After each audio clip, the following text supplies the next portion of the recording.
The short documentary Hotel 22 reveals the nightly events aboard a bus travelling along the Silicon Valley bus line 22. The filmmaker Elizabeth Lowe is a documentary student at Stanford University who received critical acclaim at the 2017 Sundance Film Festival for her honest and poignant representation of the plight of homeless people living in the affluent California community. The bus line has become an unlikely safe haven for many homeless people in the area. Through its observational approach and unique stylistic choices, the documentary situates the viewer as a passenger on the bus, making them privy to the everyday routine and events which occur on Hotel 22. Numerous individuals board the bus and prepare for a night of restless sleep, filled with constant interruptions such as PA announcements, a passenger complaining about the cold, and a violent outburst by a late-night commuter who verbally attacks the passengers with derogatory slurs and disparaging comments for using the bus as their hotel. The film acts as a powerful message with the ability to create a dialogue about the dire conditions of homeless people living in one of the wealthiest areas in America. For 8 minutes, through the use of mode and numerous stylistic choices, the filmmaker attempts to shift people's consciousnesses off of their own lives and forces them to experience what life is like for the film's subjects. Hotel 22 employs Bill Nichols' observational mode, or direct cinema, which provides an apt representation of the film's content by maintaining objectivity, creating cinematic realism, and representing the truth. The absence of interviews and observable intervention from Lowe herself forces the viewer to make up their own mind, rather than having the filmmaker's perceived truth forced upon them.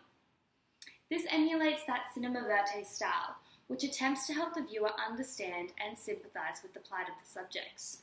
Lowe opined that she wanted viewers to feel like they were on the bus, just for one night.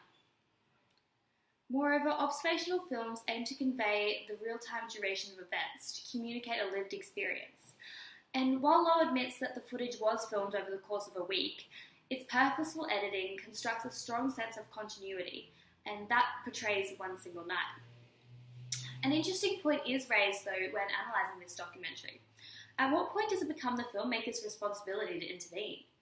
For example, had the drunken passenger gotten violent, should the camera operator step in to defend the subjects? This leads the viewer to question the validity of observational mode, which will document subjects but will not defend them. A similar sentiment is echoed in Wiseman's Titicut Follies. However, Barno states that observational documentary is event-driven and that it is the filmmaker's prerogative to become a detached observer, merely documenting their surroundings and allowing the viewer to construct their own meaning. This is supported by Renault's 4 functional modalities, which allows the viewer to break down the film themselves. The implicit meanings and overall message is created in observational films by using the first modality to enact the others. Therefore, by showing the truth, viewers are able to be persuaded, analyse events themselves, and then express their own opinions.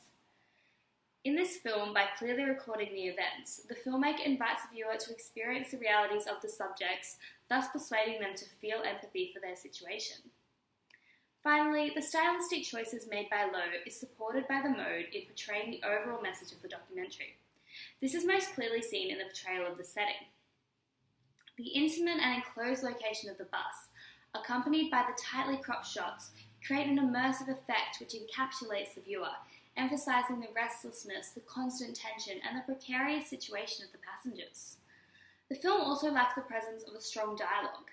Thus, the documentary relies on this ambient soundtrack to create the atmosphere emblematic of the film's numerous other stylistic choices and to convey her intended message. The sound was recorded by Christopher Yalmo and features synchronous sound such as the bus moving, doors opening, people breathing and coughing, and just other inaudible mumblings. Composer Jonathan Zalban contributes to setting this mood through the addition of his gloomy synth-style composition, which the filmmaker has layered for added effect. Moreover, while most of the film features these soft and indescript noises, it is starkly contrasted by the numerous loud interruptions. The mood of the film is further accentuated by the use of natural lighting. Thus, gloomy blues and greys are heavily featured, and they are contrasted by the harsh and imposing fluorescent lights, which are notably seen in the beginning scenes of the film. The stylistic choices, coupled with the use of observational mode, accurately articulates Lowe's contextual message. that for these nomads, the sun never sets.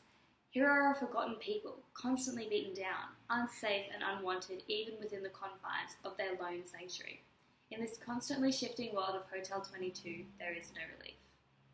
The film ends at 8:35 a.m., shown to be full of commuters on their way to work, reflecting the bus's unintentional dual purpose, providing basic needs for homeless people at night, while just functioning as another basic means of transport for people during the day.